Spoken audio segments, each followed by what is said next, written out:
Okay, Act 4, Scene 1.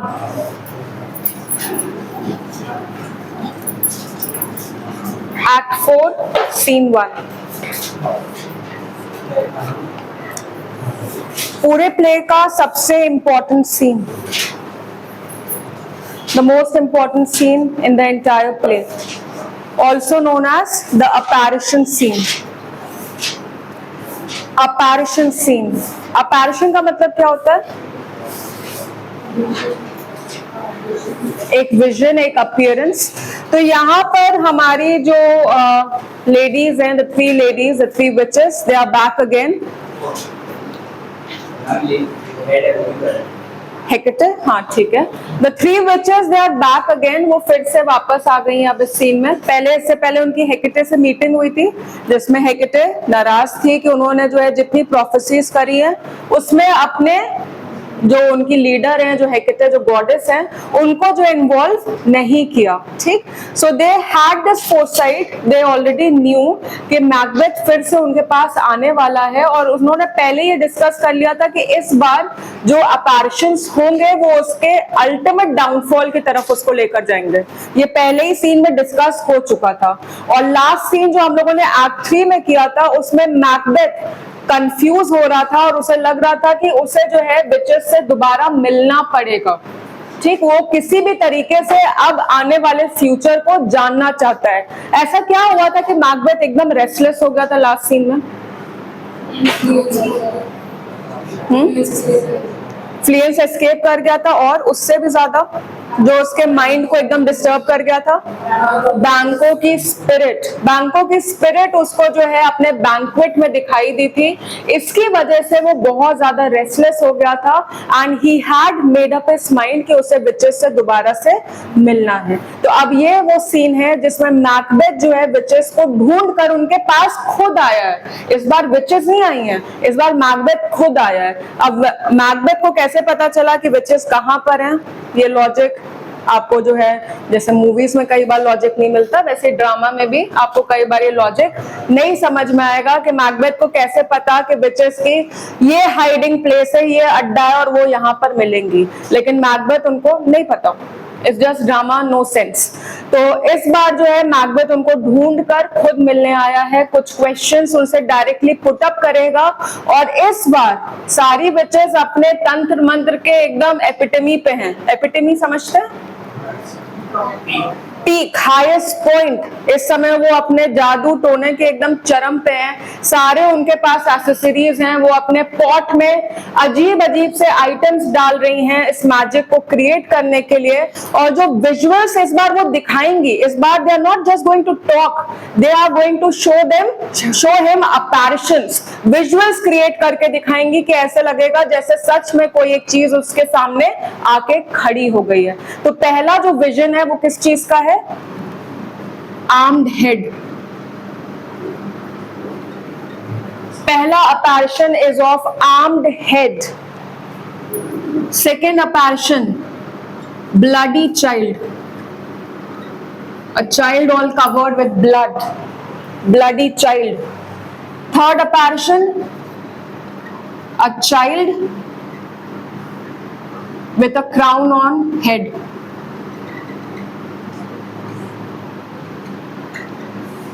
A child with a crown on head.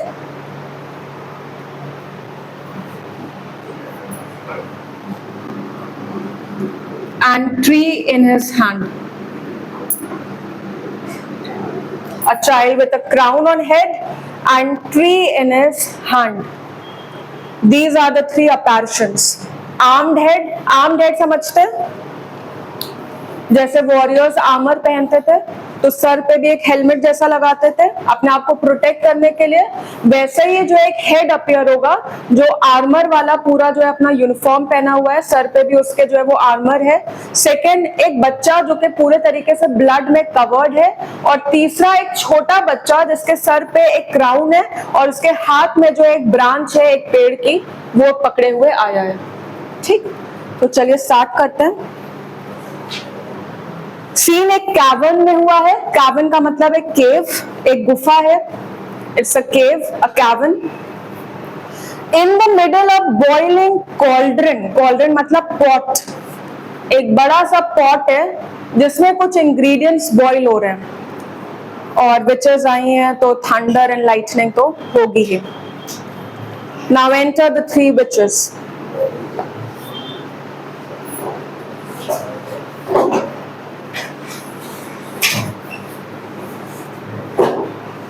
First witch, thrice the brinded cat has mewed. Brinded मतलब striped, striped. Brinded मतलब striped.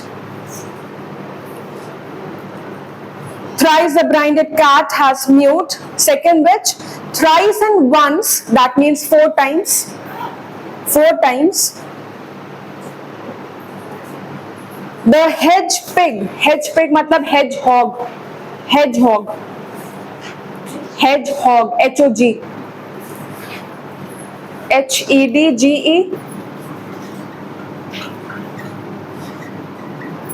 hedgehog. Whined, whined मतलब cried. तो 3 बार बिल्ली जो है वो म्याऊं कर चुकी है, 4 बार hedgehog रो चुका है। ये सारे animals again associated with black arts, black magic. Third witch, Harpier cries. अब आपको याद होगा एक्ट 1 सीन 1 जो 11th का पहला सीन था, उसमें जब विचेस आपस में बात कर रही थी कि उन्हें दोबारा कब मिलना है, तब उनके फैमिलियर्स लास्ट में उन्हें बुलाते हैं। याद आ रहा है कुछ? फर्स्ट सीन में जब विचेस पहली बार इंट्रोड्यूस हुई थी तब उनके फैमिलियर स्पिरिट्स उन्हें कॉल करते हैं। तो थर्ड विच का फैमिलियर कभी भी नेम नहीं किया गया था। अब इस सीन में थर्ड विच का फैमिलियर का नाम आया है। ये हार्पियर थर्ड विच का फैमिलियर है। Harpier is the name of the familiar of the third witch. The name of the familiar of the third witch. Familiar का कंसेप्ट याद है? फैमिलियर क्या होता था? एक अटेंडिंग स्पिरिट जिसके थ्रू जो है विचेस अपना ब्लैक मैजिक करती थी। तो Harpier is the familiar of the third witch. तो थर्ड विच कहती है Harpier cries it's time, it's time. तो मेरा फैमिलियर क्या बोल रहा है कि समय आ चुका है। इट्स टाइम, किस चीज का टाइम? टू मीट मैकबेथ, अपैरिशंस करने का, मैजिक करने का, मैकबेथ से मिलने का। Now is the time. अब हार्पियर जो वर्ड है इसका भी एक रेफरेंस समझ लीजिए। This comes from the word harpy. Harpy जो है एक मॉन्स्ट्रस क्रीचर का नाम होता है जिसमें उसकी बॉडी जो है वुमेन से और बर्ड से मिलकर बनती है। So this monster has the face of a woman and the rest of the parts resemble an eagle. ठीक, तो हार्पी जो है एक मॉन्स्टरस क्रीचर है और वहीं से ये फैमिलियर का नाम लिया गया हार्पियर। इसको कई बार कई सारी जगह पे डीमन भी बोला जाता है, डीमन, डेविल। अब सारे जितने भी इनकी बातें आएंगी आप उसमें देखिएगा एक पोइट्री इन्वॉल्व होगी, सारे वर्ड्स राइम करेंगे आपस में। First witch, round about the cauldron go. तो ये कॉल्ड्रन स्पॉट के चारों तरफ एक चक्कर काटो। Let's dance about the cauldron. In the poison entrails throw, और इस cauldron में क्या डालो? Poisoned entrails डालो। Entrails मतलब intestines.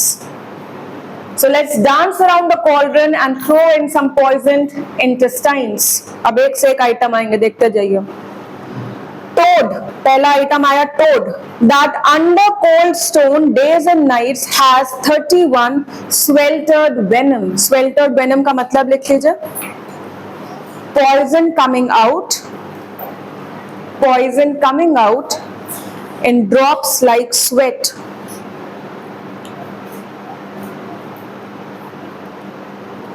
Poison coming out in drops like sweat.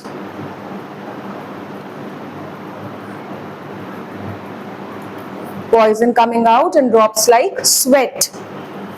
Sweltered venom sleeping what? तो सबसे पहले गया टोड। ये टोड जो है कितने दिन से जो है एक कोल्ड स्टोन के नीचे सो रहा था? 31 डेज से दिन और रात एक कोल्ड स्टोन के नीचे सो रहा था, और सोने की वजह से इसकी बॉडी से क्या जो है निकला, वेनम निकला। इसी वेनम को कलेक्ट करके पॉट में डाला जा रहा है। Boil the first in the charmed pot, so boil the venom first in this charmed, in this magical pot. अब इस बार का मंत्रा नया है, double double toil and trouble, fire burn and cauldron bubble. इसका मतलब लिख लीजिए। इन शेक्सपियर्स टाइम,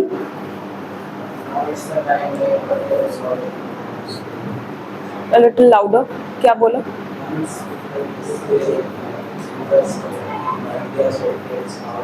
वैसे सिमिलरली अब इस बार मंत्रा चेंज हो गया। अब इस बार ये है double double toil and trouble, fire burn and cauldron bubble. तो चलिए इसके कंटिन्यूएशन में ये डबल टॉयल एंड ट्रबल, ये इनका मंत्र है। In Shakespeare's time double also meant deceptive, double also meant deceptive. तो इस बार सब कुछ कैसा है, दुगना है। ये सीजन 2 आया है डिसेप्शन का, तो इस बार हर चीज दुगनी हो जाएगी।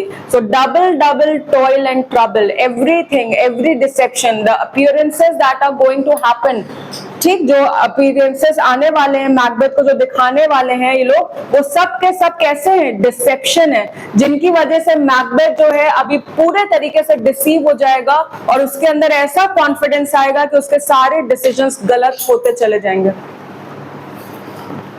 Second witch, fillet of a fenny snake. Fillet मतलब स्लाइस। हसन आपने अभी तक पढ़ा है कुछ भी? पढ़ा है, स्कूल जा रहे थे। Fillet of a fenny snake, fenny मतलब marshy, marshy. Fillet of a fenny snake in the cauldron boil and bake.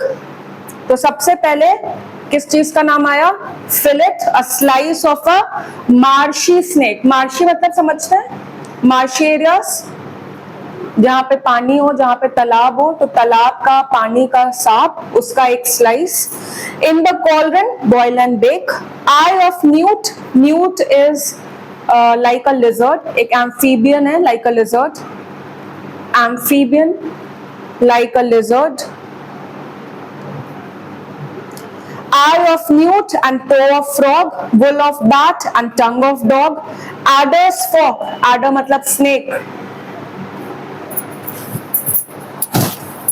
adder's fork तो सांप का sting, उसकी जो fork होती है, उसकी जो sting वाली जो जबान होती है, जो divided होती है, वो sting डाला जाएगा। adder's fork and blind worm sting, blind worm क्या होता है लिख लीजिए। It's like a snake, it's like a snake, lives underground, lives underground, functionally blind, functionally blind। blind worm is like a snake, underground रहता है और functionally blind है। and blind worm sting lizard's leg and howlet's wing, howlet is young owl, howlet young owl, owl का बच्चा, हाउलेट। तो ये सारे गए पॉट में। For a charm of powerful trouble like a hello broth, broth मतलब soup. This soup, these things that are being boiled, it's creating a soup of hell, like a hell broth, boil and bubble। अब सारे लोग मंत्रा दोहराएंगे, double double toil and trouble, fire burn and cauldron bubble.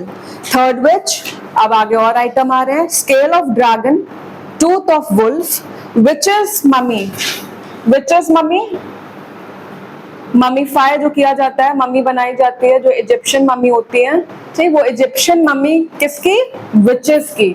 Witches में भी जो है मम्मीफाई किया हुआ है, वो डाला जा रहा है। विचेस मम्मी, मो एंड गल्फ, मो मतलब स्टमक, मो मतलब स्टमक, गल्फ मतलब थ्रोट, थ्रोट गला। of the ravined salt sea shark, ravined मतलब overfed, overfed, ओवरफेड, अच्छे से खाई पी हुई जो शार्क है उसका स्टमक और उसका throat. Root of hemlock digged in the dark, hemlock is a poisonous plant. तो कुछ वेज आइटम भी जा रहे हैं। Root of hemlock digged in the dark, अंधेरे में हेमलॉक को डिग किया गया है और उसका रूट डाला गया है। लिवर ऑफ अ ब्लास्फेमिंग ज्यू, ब्लास्फेमिंग मतलब स्वेरिंग, स्वेरिंग ज्यू, ब्लास्फेमिंग स्वेरिंग। स्वेरिंग का मतलब क्या हुआ? कसम खाना नहीं, गाली देना, अब्यूजिव लैंग्वेज यूज करना। जूइश लोग जो हैं बड़े इनफेमस है अपनी खराब जबान के लिए कि वो बहुत ज्यादा गाली देके बात करते हैं जूइश लोग। तो ब्लास्फेमिंग ज्यू का liver. Gall of goat, gall मतलब gall bladder, gall bladder of goat, gall bladder of goat. Slips of yew, slips मतलब cuttings,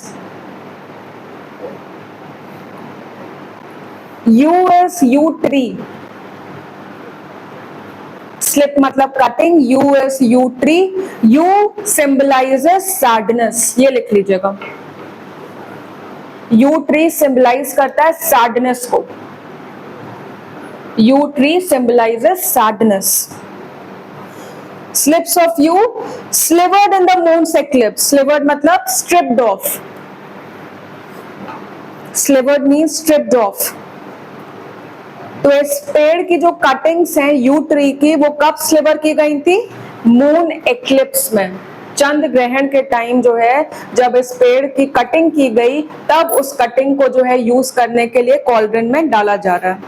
knows of Turk and Tartar slip, Turk and Tartars infamous for the cruelty, Turk and Tartars Mongolian tribes infamous for the cruelty, बहुत ही cruel माने जाते थे। जैसे Jewish लोग infamous for their abusive language, Turk and Tartars infamous for their cruel behaviour. Then finger of a birth strangled babe, birth strangled का मतलब dead at the time of birth, dead at the time of birth. Birth strangled babe, ditch delivered by a drab, drab मतलब homeless woman, homeless woman, homeless prostitute. तो एक ऐसे बच्चे की finger जो पैदा होते ही मर गया या मरा हुआ डिलीवर किया गया, delivered by a drab in a ditch. Make the gruel, gruel मतलब soup, make the soup thick and slab, slab मतलब स्लाइमी, जो बच्चों वाली स्लाइम आती है जो इधर उठाओ काफी लंबा जो खिंचती है, तो ये सब डालने के बाद इनका जो अंदर का मिक्सचर हो गया वो कैसा हो गया है? स्लाइमी हो गया है। Add thereto a tiger's shouldren, shouldren मतलब गट्स, टाइगर के गट्स जा रहे हैं, गट्स GUTS, गट्स मतलब पेट। For the ingredients of our cauldron, so tiger के guts for the ingredients of our cauldron, so all these things went into the pot। फिर मंत्रा फिर से आएगा सारी चीजों को पवित्र करने के लिए, double double toil and trouble, fire burn and cauldron bubble. Second which, अब सब जब गर्म हो गया है तो अब इसे ठंडा किया जाएगा। Cool it with a baboons blood, बबून is monkey, बंदर का खून डाल के अब इसको रूम टेम्परेचर पे लाया जाएगा। Then the charm is firm and good, तो बंदर का खून डाल के चाम जो है कैसा कर दिया गया है? बढ़िया तैयार हुआ है, मजा आ गया। हेकेटे, oh well done, हेकेटे is very happy, क्या बनाया है? I commend your pain, commend मतलब appreciate, बड़ी मेहनत हुई है, क्या क्या आइटम लेकर आए हो। And everyone shall share in the games and everyone is going to profit by it, ये जो तुमने एफर्ट किया है इससे हर किसी को फायदा होगा। And now about the cauldron sing, अब सब के सब डांस भी करो। Like elves and fairies in a ring, so take a circle around the pot and dance and sing, enchanting all that you put in, enchanting मतलब creating a magic, creating a magic। खौफ किसी ने web series देखी अभी तक? खौफ नहीं देखी? उसमें भी ये ब्लैक मैजिक जो है काफी जो है उसके ऊपर ही बेस्ड है बेसिकली। तो उसमें भी जो कैरेक्टर है वो इसी तरीके की जो है चीजें बनाता रहता है, उसके हकीम है वो, और इलाज के नाम पे जो है पता नहीं क्या क्या जो है करता रहता है। तो उसके भी पूरे दवाई खाने में इस तरीके के इंग्रेडिएंट्स बॉटल्स पर रखे हुए हैं। Music and song, black spirits etcetera, Hecate retires. तो एक गाना बजता है, ये सब डांस करते हैं, फिर हेकेटे चली जाती है। Second which, by the pricking of my Thums. Pricking मतलब टिंगलिंग, टिंगलिंग, मेरे थम्स में एक सेंसेशन सा हो रहा है, एक टिंगलिंग सी हो रही है। By the pricking of my thumbs, something wicked this way comes. So by the sensation in my thumbs, I can feel that someone wicked is coming. कौन आ रहा है? Macbeth. Open locks, whoever knocks. Open the doors, whosoever is coming. Now Macbeth enters.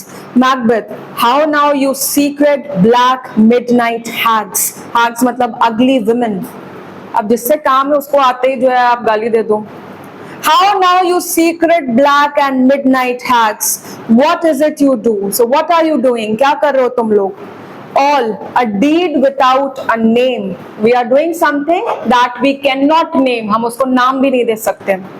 Macbeth, I conjure you. Conjure? I ask you. I ask you. I command you. By that which you profess, that which you profess का मतलब by your demonic art, by your black magic। तो मैं तुमसे ये बात की request कर रहा हूँ, कमांड कर रहा हूँ कि तुम क्या करो, अपनी आर्ट को यूज करो, demonic art, by that which you profess। However you come to know it, answer me. I don't care how you come to know it. Howsoever, किसी भी तरीके से तुम मेरे सवालों का जवाब दो, कोई भी मीन्स लगाओ, जैसे चाहो, पर मुझे जवाब चाहिए।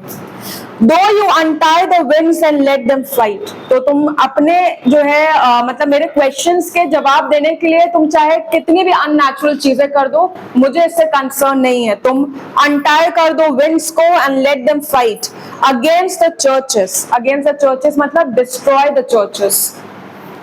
सो गया है क्या अक्षर? अगेंस्ट द चर्चेस मतलब destroy the churches. So I don't care, whatever you do, you can do that, and you can open up the winds, you can destroy the churches. Though the yeasty waves, yeasty मतलब frothy, frothy, foam create करने वाली, yeasty मतलब frothy. Though the yeasty waves confound, confound means confuse, confuse. And swallow navigation up, swallow मतलब drown, drown, डुबो देना, DROWN। navigation मतलब ships, navigation means ships। confound मतलब confuse, swallow मतलब drown, navigation मतलब ships।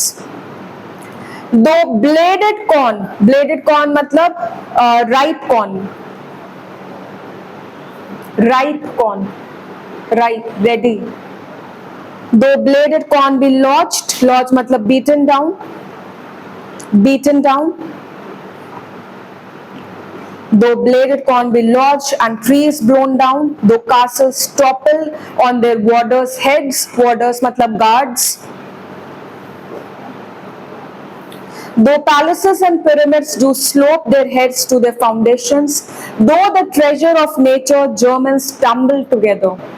ये वाली लाइन का मतलब लिख लीजिए, nature Germans। The seeds of all life in nature, the seeds of all life in nature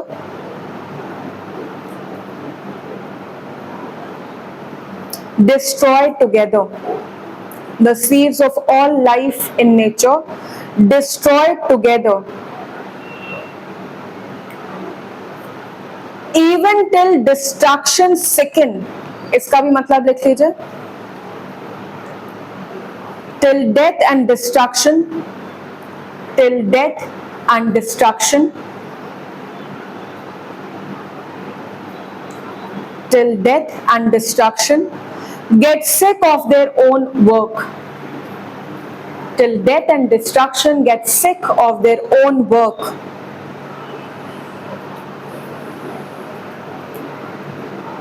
Answer me to what I ask you. Now understand what he is saying. Macbeth पहले आता है और कहता है मैं तुम्हें क्या कर रहा हूँ, कंजोर कर रहा हूँ, कमांड कर रहा हूँ, मैं ये तुमसे जो है कुछ क्वेश्चंस का जवाब चाहता हूँ, और ये क्वेश्चंस तुम कैसे आंसर करते हो मुझे इस चीज का कोई भी परवाह नहीं है, चाहे भले ही तो मुझे आंसर करने में अननेचुरल डिजास्टर्स ला दो, तुम ऐसी विंड्स ला दो जो चर्चेस के अगेंस्ट जो है ब्लो करें, ठीक, तुम ऐसी फ्रॉडी वेव्स क्रिएट कर दो जो किसको डुबो दें, शिप्स को डुबो दें, तुम ऐसा जो है तूफान ला दो कि जो रेडी क्रॉप है वो सारी की सारी डिस्ट्रॉय हो जाए, तुम बड़े बड़े पैलेसेस को जो है टम्बल डाउन कर दो, वो सब गिर जाए अपने गार्ड्स के ऊपर। आई डोंट केयर तुम किस तरीके का डिस्ट्रक्शन करते हो, मुझे सिर्फ क्या चाहिए, answers to the questions that I ask you. So I don't know how you answer them, whatever might happen may happen, I don't care, कैसा भी डिजास्टर हो जाए तुम मेरे सवालों का आंसर दो, ठीक। ये वाली फिगर ऑफ स्पीच आइडेंटिफाई कर पा रहे हैं, इवन टिल डिस्ट्रक्शन सिकन, इतना डिस्ट्रक्शन हो जाए कि डेथ और डिस्ट्रक्शन खुद अपनी कोई की हुई तबाही को देखकर जो है सिक फील करे कि कितना डिस्ट्रक्शन कर दिया। Personification, that kind of destruction that even destruction gets sick, that how much destruction has happened.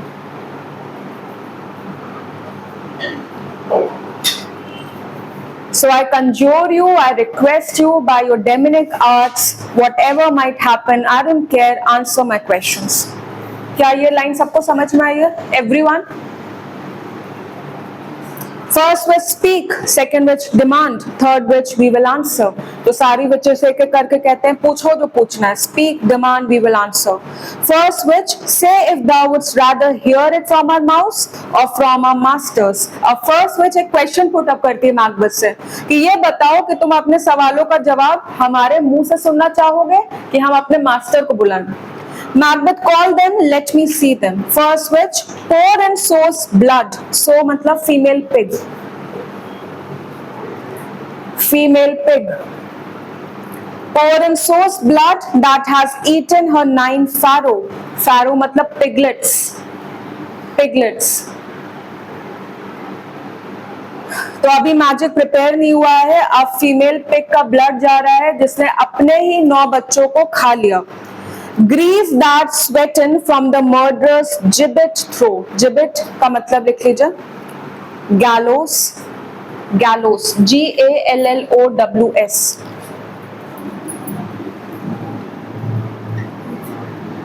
gallows, where a murderer is hanged, where a murderer is hanged,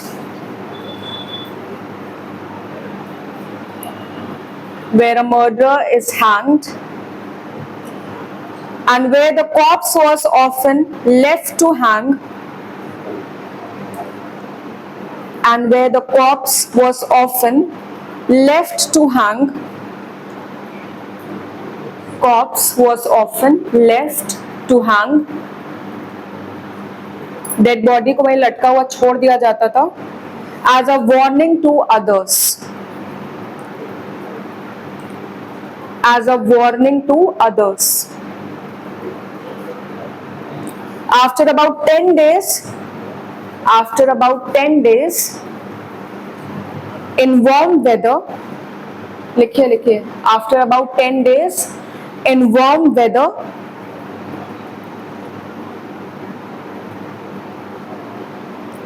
the fat of the corpse,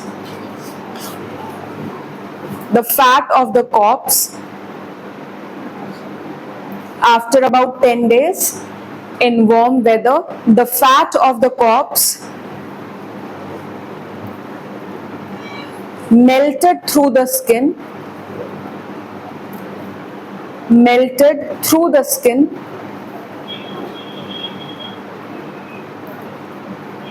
and formed a puddle on the ground. Melted through the skin and formed a puddle. Puddle मतलब पानी का एक छोटा सा collection, and formed a puddle on the ground. तो यहाँ पे वो जो puddle था पानी का नहीं था, बल्कि डेड बॉडी से जो फैट धीरे धीरे पिघल रहा था उसका जो है puddle क्रिएट हो जाता था। तो यही फैट, यही ग्रीस विचेस कलेक्ट कर लेती थी अपने ब्लैक मैजिक के लिए। ठीक, तो गैलोस क्या है? Gallows is a place where जहां पे पब्लिक हैंगिंग की जाती है, जहां पे मर्डरर्स को हैंग किया जाता था। तो ये जो है एक तरीके की कह लीजिए एक रिचुअल था जिसमें डेड बॉडी को काफी दिन तक वहीं पे लटका हुआ छोड़ दिया जाता था। तो वार्म वेदर में जब बॉडी रॉट होने लगती थी तो उनका जो फैट होता था वो नीचे कलेक्ट होना शुरू हो जाता था। तो इसी फैट को उन्होंने अपने ब्लैक मैजिक में यूज किया है, दिखाने के लिए ना कि अगर ये गलत काम किया तो ऐसे ही फांसी होगी, ऐसे ही पब्लिक हैंगिंग होगी, ऐसे ही बॉडी लटकी रहेगी। डराने के लिए, जैसे मान लीजिए पब्लिक हैंगिंग नहीं करी है, हैंगिंग मिल गई है, डेड बॉडी लटका दी गई है कि इसने ये किया था, काफी दिन तक लोग देखते रह रहे हैं कि अच्छा इसको ये हुआ था, अब ऐसा काम नहीं करना है वरना ऐसी सजा मिलेगी। सॉरी, रिचुअल क्यों था वो? नहीं, रिचुअल का मतलब एनी प्रैक्टिस, एनीथिंग। रिचुअल सिर्फ रिलीजियस उसके लिए नहीं हम यूज कर सकते, कोई भी प्रैक्टिस जो हैबिट में की जा रही है, anything. So grease that sweaten from the murderer's gibbet throw into the flame. तो मर्डरर के जो ये ग्रीस है, ये जो फैट है, जो उसके हैंग होने के बाद, बात मत करिए, उसके हैंग होने के बाद जो कलेक्ट किया गया है, ये भी जो है लास्ट में विचेस ने डाला। फिर सारे एक साथ बोलते हैं, thyself and office deftly show. thyself मतलब yourself, yourself अपने आप को, and office, office मतलब your function. So present yourself and do your function. thyself and office deftly show. deftly मतलब skillfully, skillfully. तो ये apparitions को ऑर्डर दे रहे हैं कि अपीयर हो, अपने आप को अपीयर करो और अपनी ड्यूटीज को, अपने फंक्शन को डेफली परफॉर्म करो। यहां तक समझ में आया सबको? पक्का? आगे करें कि लैंग्वेज? हाँ, यही करते हैं, कंप्लीट नहीं हो पाएगा ना। क्या टाइम क्या हो रहा है बताइए? चलिए लैंग्वेज यही तक करा रहे हैं।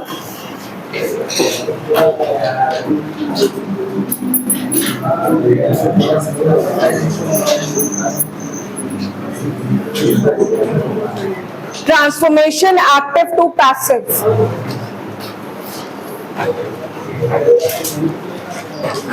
Transformation active to passive, passive to active.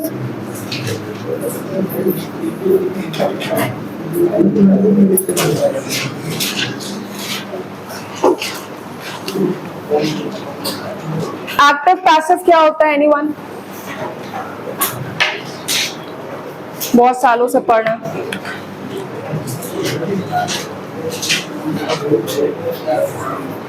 Active passive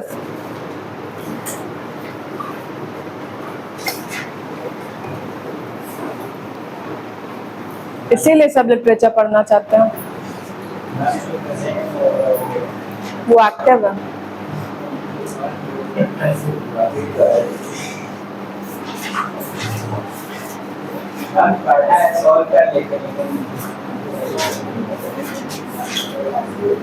Active voice and passive voice, anyone?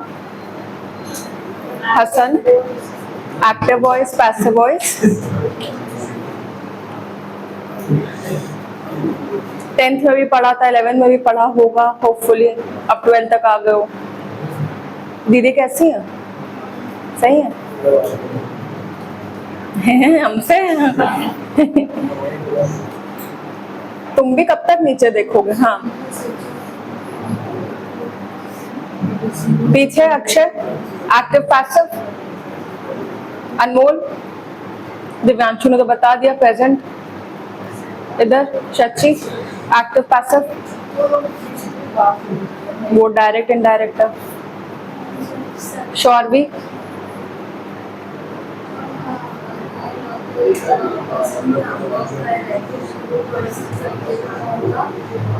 Active voice में पैसिव वॉइस में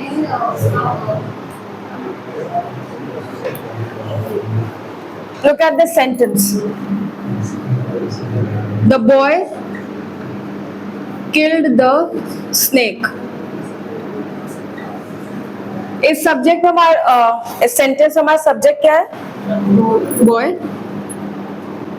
वर्ब स्नेक क्या है? ऑब्जेक्ट है या फिर प्रेडिकेट है.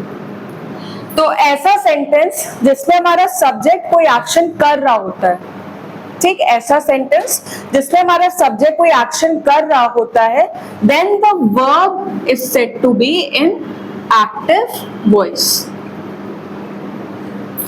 तब कहा जाता है कि वर्ब एक्टिव वॉइस में है when the subject is doing certain action. हाँ, अब जब हम इसको पैसिव में चेंज करेंगे तो एक्टिव वॉइस का जो ऑब्जेक्ट है वो पैसिव का सब्जेक्ट बन जाएगा. कैसे चेंज होगा ये? द स्नेक वॉज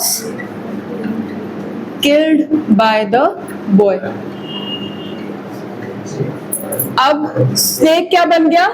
सब्जेक्ट बन गया. वॉज किल्ड वर्ब हो गया और the boy is the object.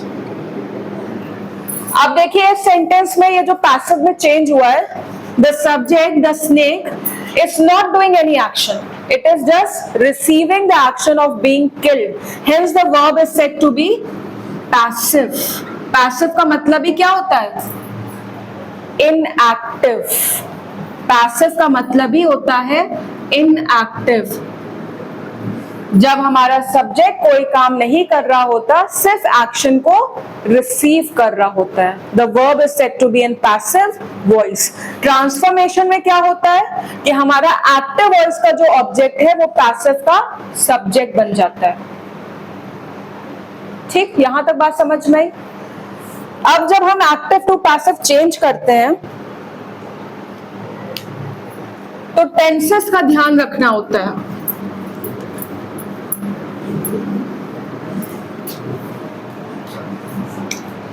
ये वाला सेंटेंस देखिए, he will eat the food. Will say नहीं स्टार्ट करते.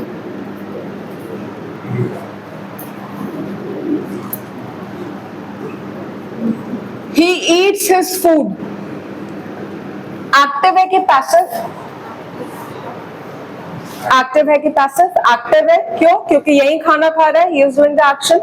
अब जब हम इसे एक्टिव से पैसिव में चेंज करेंगे, पहले आइडेंटिफाई करिए कि टेंस क्या है. ये वाला सिंपल प्रेजेंट टेंस. ठीक, अब जब इसे पैसिव में चेंज करेंगे तो क्या होगा? His food, the food. हाँ, his food is eaten. His food is eaten by him. His लगाइए चाहे द लगाइए, दोनों ठीक होगा. The food is eaten by him. ठीक, simple present tense. Next, he is eating his food. अब कौन सा टेंस है? Present continuous. ठीक, the food is being eaten by him.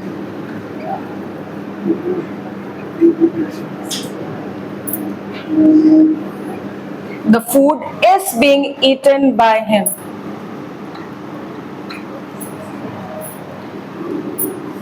He has eaten his food. Which tense? Has eaten.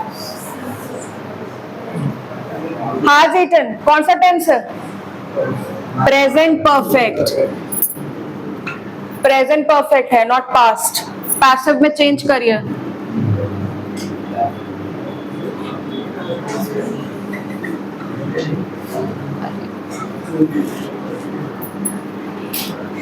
The food has been eaten by him. Has eaten किसमें change हो गया? Has been eaten. Next one. He ate his food. अब कौन सा tense है? Simple past, passive में change होगा, क्या हो जाएगा? The food was eaten by him.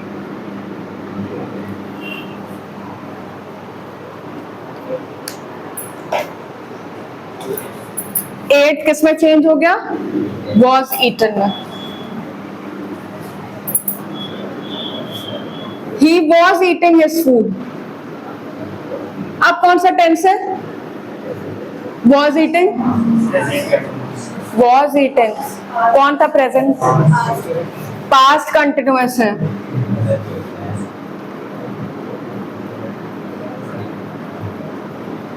The food was being eaten by him.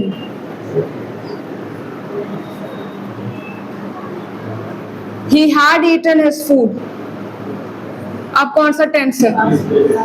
अब ये है पास्ट परफेक्ट, हैड लगा है। तीनों लोग हंस रहे हैं, बात कर रहे हैं, अभी कुछ पूछेंगे तो कुछ नहीं आएगा।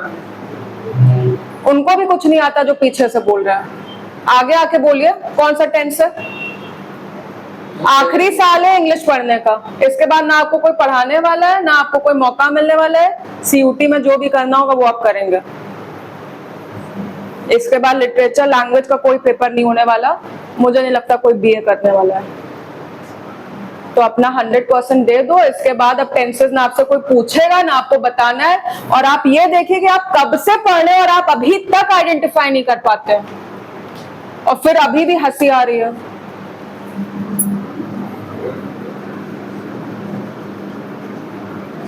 The food had been eaten by him. Past perfect, passive में जब change हुआ तो had been eaten हो गया। Now coming to future, he will eat his food. The food will be eaten by him. एक ही सेंटेंस इसलिए दे रहे हैं ताकि शायद आप लोग को टेंसेस के फॉर्म दिमाग में घुस जाएं। He will have eaten his food, ये कौन सा टेंस है? Will have eaten, future perfect.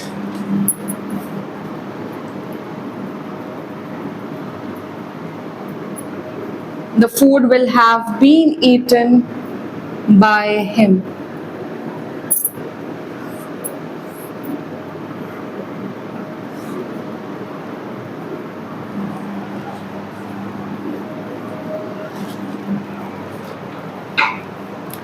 अगर आपको ये टेंसेस समझ में आ गए, याद रह जाए, प्रैक्टिस करेंगे तो एक्टिव पैसिव गलत नहीं होगा।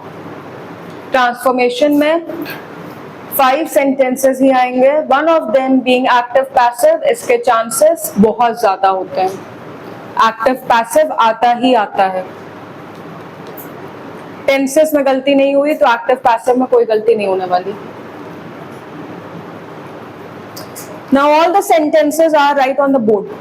Can anyone identify? सब कुछ सामने है। इन्हीं सेंटेंसेस में देख के क्या आप डिकोड कर पा रहे हैं कि हर बार पैसिव में एक चीज है जो इररिस्पेक्टिव ऑफ द टेंसेस हो रही है?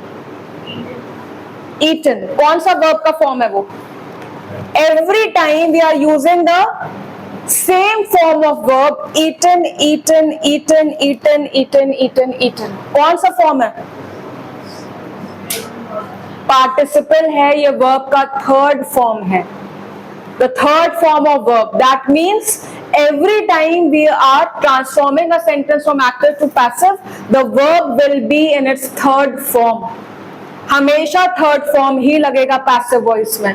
The verb will always be in its third form. मतलब कि अगर आप आइडेंटिफाई नहीं कर पा रहे हो एक्टिव है कि पैसिव है, सब्जेक्ट ने कुछ काम किया कि नहीं किया, नहीं समझ में आ रहा, आप इजीली आइडेंटिफाई कर सकते हो सिर्फ वर्ब के फॉर्म से कि ये पैसिव है कि एक्टिव है, मुझे क्या चेंज करना है। ठीक, वर्ब का थर्ड फॉर्म हमेशा पैसिव वॉइस में लगेगा। थर्ड फॉर्म ऑफ वर्ब जिसे हम और क्या कहते हैं? पार्टिसिपल। क्या होता है पार्टिसिपल? वर्ब के 3 फॉर्म्स होते हैं, ये सुना है कभी? वर्ब के 3 बच्चे, ठीक, बेस बड़ा वाला, फिर पास्ट एंड फिर participle. Now my question is कि ये 2 बच्चों ने कौन सी कमी छोड़ी कि तीसरे ने भी जन्म लिया? क्या जरूरत पड़ी थी पार्टिसिपल की इंग्लिश लैंग्वेज में घुसने की? ऐसा कौन सा काम है जो बेचारे ये दोनों अपने कंधों पे नहीं उठा पा रहे थे?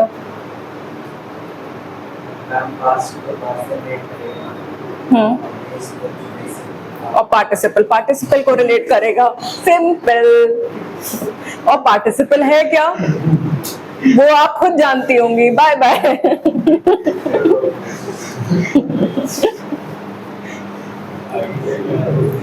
क्या काम है पार्टिसिपल का? बेस तो बेस को करेगा, पास तो पास को करेगा। ये तीसरा क्यों आया दुनिया में? इसका भी तो कुछ ना कुछ काम होगा। कन्वर्ट करा दोगे? कम ऑन, आप लोग तो पढ़ चुके हैं, मेरी आगे वाली जनता। पार्टिसिपल सिर्फ वर्ब नहीं है, साथ में क्या है? एडजेक्टिव भी है।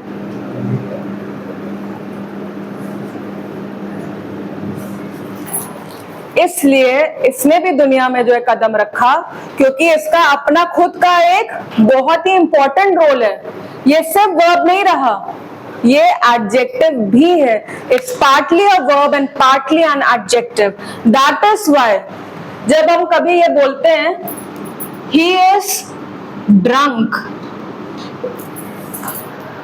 तो हम ही इज ड्रंक नहीं बोलते, क्या बोलते हैं? ड्रंक। ड्रंक वर्ड क्या कर रहा है? उस इंसान को डिस्क्राइब कर रहा है। It's acting as an adjective and it is a verb. Partly adjective, partly verb, ठीक। तो ये काम है पार्टिसिपल का, और ये हमेशा पैसिव वॉइस में आएगा, थर्ड फॉर्म ऑफ वर्ब। अब इससे रिलेटेड शीट आपको अगले टर्न पे मिलेगी। Bye bye.